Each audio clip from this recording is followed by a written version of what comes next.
Get out of that damn room. I'm going to use it.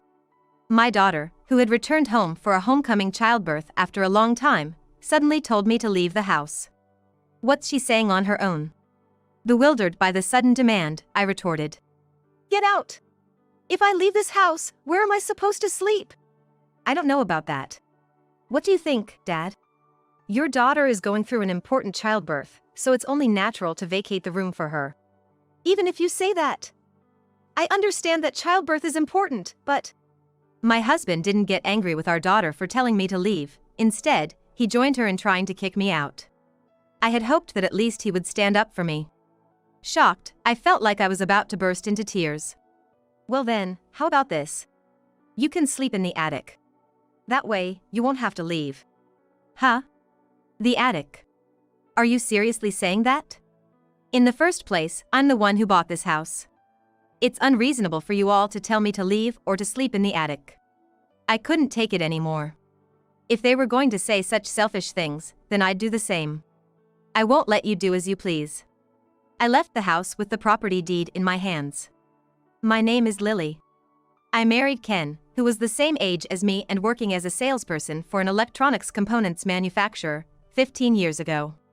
Ken wanted me to become a full-time housewife after we got married, but I still didn't want to quit my job. Hey, do I really have to quit my job? Lily, I want you to stay home as much as possible after we're married. I'll manage the earnings. It's not about that, it's just that I love my job right now, and I still want to work as an editor. I understood Ken's feelings about wanting me to quit my job and stay home. However, I was still in my prime and we didn't have any children yet. I strongly felt that I could continue working, so I pleaded with Ken multiple times, and in the end, he allowed me to keep working. However, I couldn't just ignore Ken's feelings. So, I begged my boss to let me work remotely, which was quite unusual at the time, and I changed my work style to primarily working from home, going to the office only about once a week. I worked as an editor at a publishing company, and most of my work involved using a computer. Due to this, transitioning to remote work went smoothly for me. Since then, I have been able to work quietly at home without any interruptions, and I have steadily developed my skills as an editor. Within a year, I became pregnant with our first child, a daughter named Amelia. When our daughter was born, both Ken and I cried tears of joy.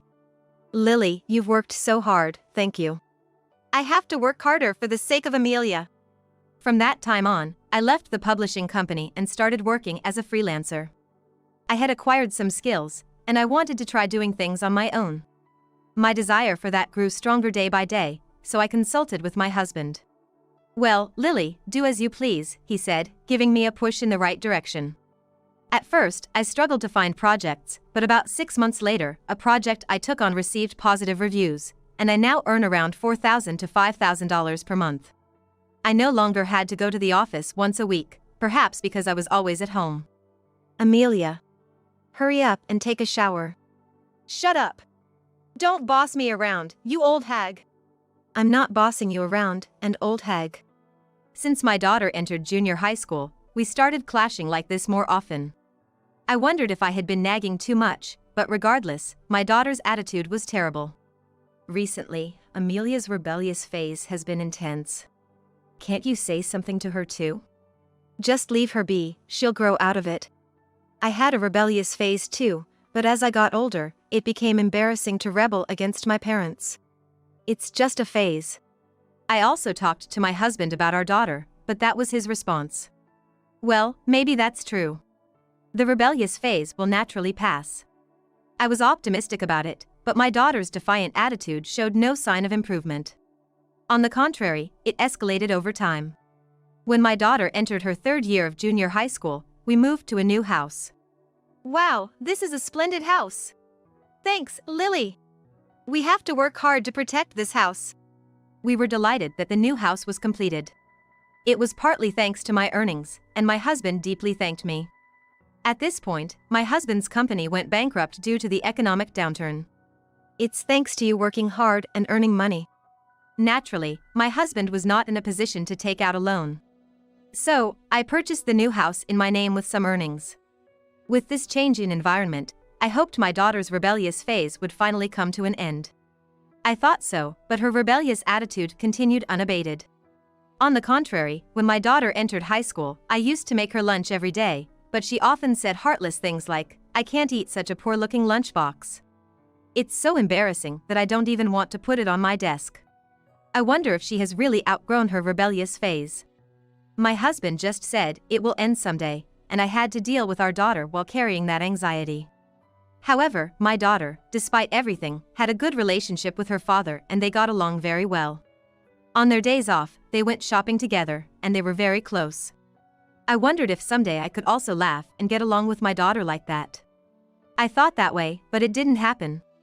In the end, even after graduating from high school and becoming a working adult, my daughter's attitude towards me remained the same. As a working adult, my daughter started living on her own, so I no longer faced daily criticism as before. But when she came back to visit us, she still threw harsh words at me, just as she used to.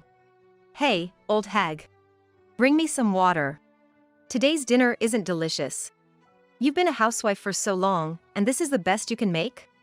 I have to make sure I don't end up like you." She really hasn't changed at all. Even as a working adult, if she keeps this attitude, she might have a tough time someday. Thinking of my daughter's future, I decided to confront her firmly. "Can't you stop it already? You've been calling your parents old hag for so long.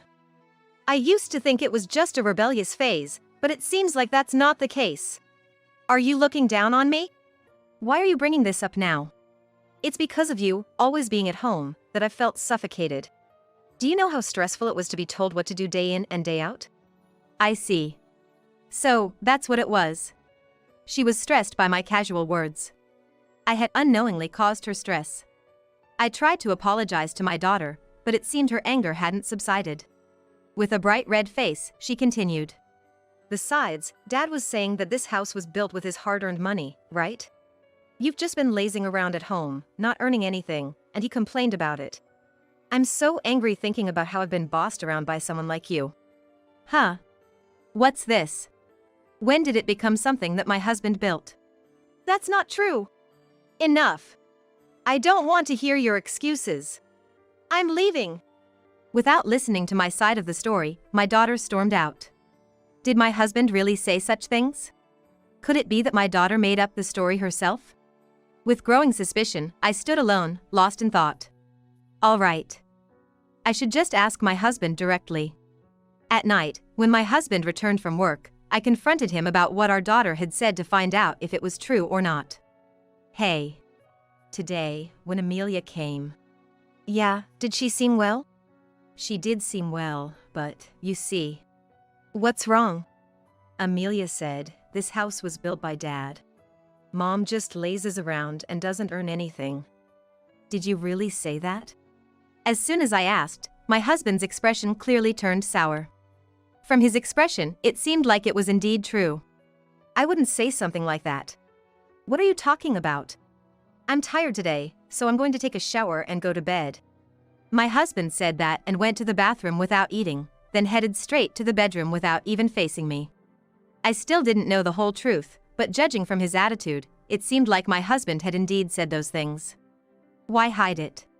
It would have been better if he had just told the truth.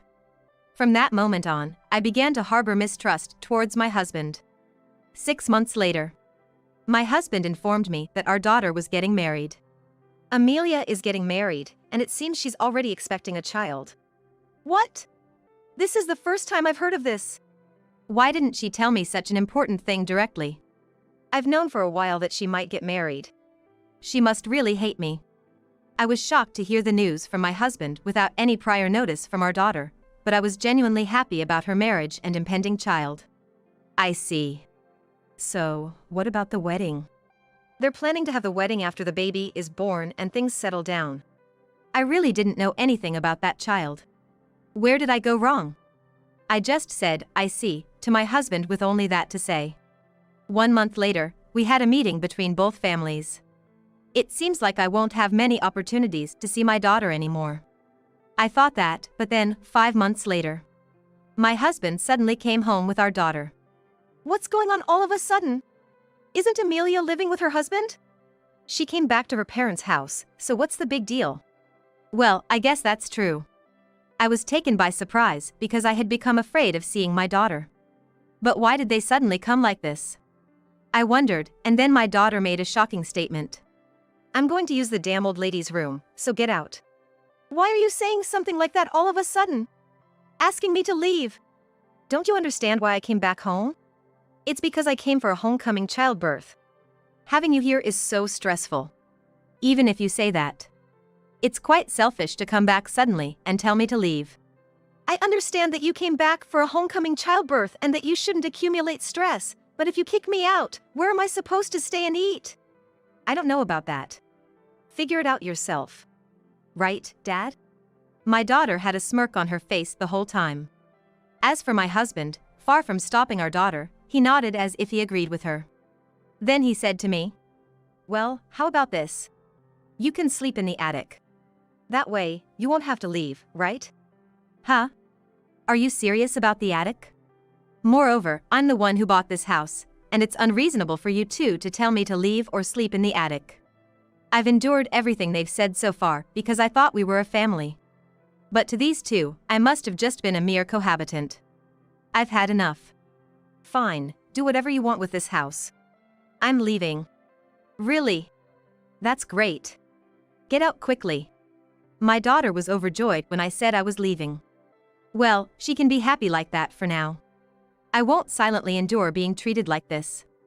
Just watch. I will definitely get my revenge. I didn't want to spend even a second longer in this house. I hastily packed my work tools, clothes, and other belongings into a suitcase. Along with the property deed. Hey, you don't have to leave like this. It's too late for that now. Exactly. You were even belittling me and lying to our daughter. What? Trying to stop it now is too late. I'm sorry, but I'm divorcing you too. Divorce? There's no need to go that far. Let me make it clear, it's because you said weird things to Amelia, and have been mistreated by her all this time. You claimed that I didn't buy this house, didn't you? At first, you denied it, but your attitude made it clear. I shouted at my husband in anger. Surprising even myself with how loud I could be. He fell silent, apparently taken aback by my outburst. If you're not going to say anything, then it's true, isn't it? Well, it doesn't matter anymore. I'll send an email about a lawyer. Let's discuss further through the lawyer. Fine. He agreed to the divorce so easily. It made me realize that there had been no love left between us for a long time. I shouldn't have married someone like him in the first place. Finally, I can say goodbye to you. Do your best in your future, whatever it may hold.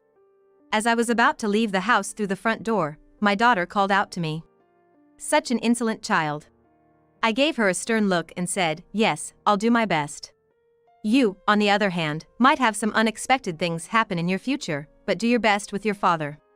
Huh? What are you talking about? I don't understand a word you're saying. Oh, I get it. You're just saying random things because you're upset about being kicked out. If that's what you think, that's fine. It'll be easier for me this way. I'll keep quiet about the fact that you two will lose this house soon. And so, I left the house and immediately went to a real estate agency. The reason, of course, was to sell that house. I don't care how much you offer. I just want to sell it. When I told the agent, they agreed to purchase it right away. I handed over the deed to the house and signed the sales contract. Now, that house belonged to neither my husband nor my daughter. In addition, I didn't want to be homeless, so I also signed a contract for a cheap rental property. They said I could move in within a week. For the time being, I decided to stay in a nearby hotel. Now, you better regret making me angry. I thought to myself as I went to sleep that day. The next day, I was awakened by a phone call. All right, let's go together. The caller was the real estate agent, wanting to visit the house once. I went to the real estate office from the hotel and then to the house with the agent. Yes. When I knocked at the door, I heard my husband's voice from inside. He must not have expected me to come. It's me. Huh? Lily? Wait a moment. After his surprised response, he unlocked the door and let me in. Did you change your mind and come back? And who's this guy? My husband had a puzzled look on his face when he saw the real estate agent. Understandably so. I had arrived at the house with an unknown man. It doesn't matter who he is. Just move aside. Come on, please, take a look. I pushed my husband aside and walked into the house, with the real estate agent following hesitantly. Wait. Who is this guy? It's none of your business, I retorted, annoyed by his constant interference. As my husband followed me, looking frustrated, we entered the living room. This is the living room. I started explaining the room to the real estate agent, and that's when my daughter, who was sitting on the couch, exclaimed in surprise. Huh. Why is that damn woman here? I thought she left. Yeah, I've already left.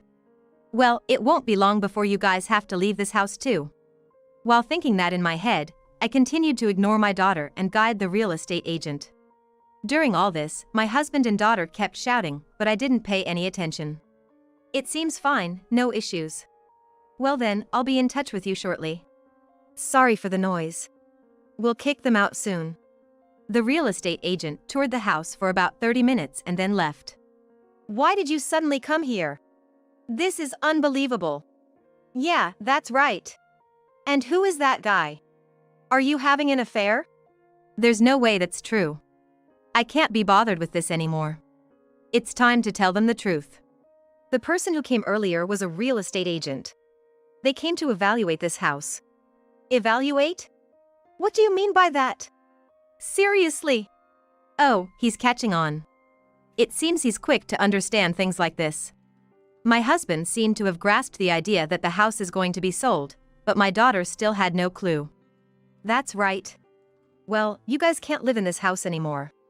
I don't get what you're saying at all. Explain properly. You still don't understand after all this? You really are. Doesn't your dad already know? Yeah. My husband simply nodded weakly. So, if you don't explain it properly, how are we supposed to understand? I've always hated this about you. Are you trying to stress me out again? Look. The reason you can't stay in this house anymore is that I sold it. I couldn't stand being around you two anymore. It seems I was the only one who thought of us as a family, and I originally bought this house. So, whether I sell it or do whatever, it's my decision, right? My daughter stood there with her mouth wide open, utterly stunned. Sold the house? This phrase seemed to have a significant impact. Is that a joke? It's not a joke. The deed to this house is already owned by the real estate agency. So, you two better start packing up and get out of this house, okay? With that, I told them as I tried to leave the house. Wait a minute. But I was halted by my daughter. What? Talking to me stresses you out, right? Don't act selfish, you hag. Once again, she called me a hag. I could care less at this point. I grabbed her by the collar. Hey, you. What did you just call me? Say it again. While still holding on to her collar, I confronted her, and she had a frightened look on her face. She probably thought I wouldn't say anything. Without letting go, I shouted at my daughter again. You thought I was a pushover, huh? I've put up with this for so long, but you need to cut it out. Do you think someone like you could be a parent? The child who's about to be born will be so pitiful. You'll only realize how I've felt all this time when your own child calls you a hag in the future. Do you have any idea what I've gone through? I'm so sorry. She must have felt a lot of fear. My daughter cried and apologized to me. But even though she was apologizing now, it wouldn't change the situation. Harsh as it may sound as a parent, I left my crying daughter behind and walked out of the house. 1 week later. I've moved into a monthly rental apartment for now. As for Amelia, she's going to stay with her in-laws. Oh, I see. Can you give me your new address? I'll send you the divorce papers as promised. I asked my husband for his address, and I promptly sent the divorce papers to his current address. I thought they might get discarded, but 2 days after sending them, he agreed to our divorce. This was it. I was now completely unrelated to that man. The punishment for mocking me behind my back had finally caught up with him. And Amelia had lost her family home because of all the ridicule she had directed at me. Both of them brought this upon themselves. I continued my editing work in the new rental house, thinking this way. 3 years later. Since the divorce, neither my ex-husband nor my daughter had contacted me. I occasionally wondered how they were doing, but I had no intention of reaching out to them. What's this? One day, I noticed an envelope in the mailbox. There was no sender's name on it, so I had no idea who it was from. It's probably some incomprehensible junk mail from a company. Thinking that, I opened the envelope and found a letter inside. As soon as I saw the handwriting on the letter, I instantly knew who it was from. This handwriting, it's Amelia's. The letter from my daughter read as follows. Mom, I'm so sorry for all the terrible things I've said to you. I know that apologizing doesn't make up for it. Lately, as my own child has grown, I've started to understand your feelings just a little bit. I said so many things to you because you cared about me. I found that annoying back then. Lately, I've met with Dad and reflected a lot. I was trying to save face and ended up speaking ill of you. That's why you got fed up with me, right? It might be too late, but if you're willing to forgive me, could I come visit with my baby somewhere? She finally understood. After finishing reading my daughter's letter, I realized that tears were flowing naturally from my eyes. Maybe I had been waiting for a genuine apology from my daughter all along. Thanks to that letter, I reunited with my daughter. I'm so sorry, Mom. No, I'm the one who's sorry. When we met again after such a long time, both of us were sobbing. The strained relationship we had up until now was over. From now on, I want to get along well with my daughter, including her children. I truly feel that way.